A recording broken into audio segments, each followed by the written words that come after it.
થઈ ગયા બાવલભાઈ વાલજીભાઈ તરફથી રામદેવ પીરના પ્રસાદની અંદર આવે બોલો રામા પીરની જય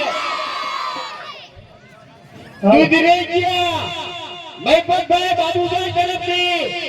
અમારા મંડળના માણસ 1100 રૂપિયા હજુ ખાઈજો તમ તારે ખાઈજો